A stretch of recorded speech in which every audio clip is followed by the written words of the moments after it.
আমি সেই মেয়ে, বাসে, ট্রেনে, ট্রামে, রাস্তায়, যাকে আপনি রোজ দেখেন, যার শাড়ি, কপালের টিপ, কানের দুল আর পায়ের গোড়ালি আপনি রোজ দেখেন। আর আরো অনেক কিছু দেখতে পাবার স্বপ্ন দেখেন। স্বপ্নে যাকে ইচ্ছে মতন দেখেন, আমি সেই মেয়ে।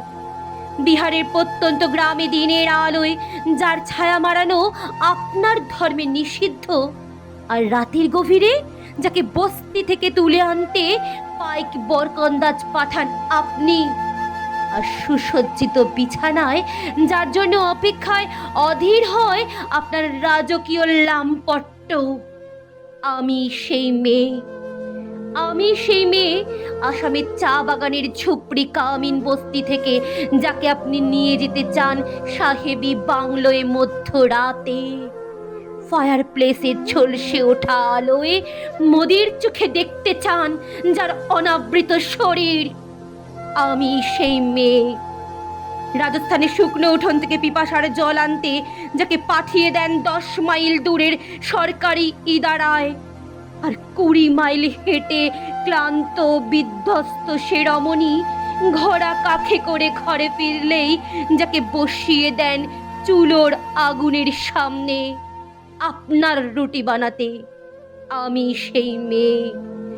আমি সেই মেয়ে যাকে নিয়ে আপনি মগ্ন হতে চান গঙ্গার ধারে, কিংবা ভিক্টোরিয়ার সবুজে, কিংবা সিনেমা হলের নীল অন্ধকারে, যার চোখে আপনি এঁকে দিতে চান ঝুটো স্বপ্নের কাজল, আর ফুরিয়ে যাওয়া সিগারেটের প্যাকেটের মতো যাকে পথের পাশে ছুঁড়ে ফেলে আপনার ফুল সাজানো গাড়ি শুভ বিবাহ সুসম্পন্ন করতে ছুটে যায় শহরের পথে। কোণে দেখা আলোর গোধূলিতে একা দাঁড়িয়ে থাকা আমি সেই মেয়ে। আমি সেই মেয়ে, এমনকি দেবতারাও যাকে ক্ষমা করেন না। অহংকার আর শক্তির দম্ভে যার গর্ভে রেখে যান কুমারীর অপমান, আর চোখের জলে কুন্তি হয়ে নদীর জলে ভাসিয়ে দিতে হয় কর্ণকে, আত্মজকে। আমি সেই মেয়ে। সংসারে অসময়ে আমি ভরসা। আমার ছাত্র পড়ানো টাকায় মায়ের ওষুধ কেনা হয়, আমার বাড়তি রোজগারে ভাইয়ের বই কেনা হয়। আমার সমস্ত শরীর প্রবল বৃষ্টিতে ভিজতে থাকে। কালো আকাশ মাথায় নিয়ে আমি ছাতা হয়ে থাকি। ছাতার নিচে সুখে বাঁচে সংসার। আপনি আপনি আপনারা আমার জন্য অনেক করেছেন। সাহিত্যে, কাব্যে, শাস্ত্রে, লোকাচারে আমাকে মা বলে পুজো করেছেন। আবার প্রকৃতি বলে আদিক্ষেতা করেছেন।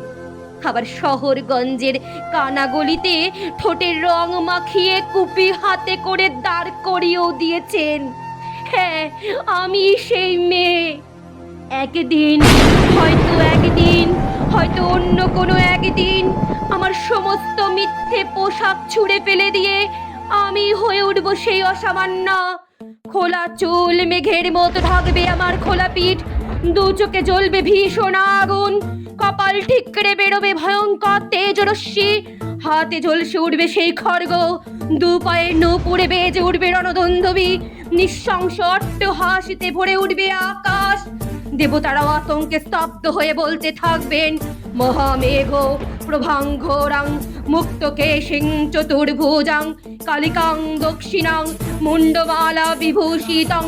বিভৎস দাবানলের মতো আমি এগোতে থাকবো, আর আমার এগিয়ে যাওয়ার পথের দুপাশে মুন্ডহীন অসংখ্য দেহ ছটফট করতে থাকবে। সভ্যতার দেহ, প্রগতির দেহ, উন্নতির দেহ, সমাজের দেহ। হয়তো হয়তো বা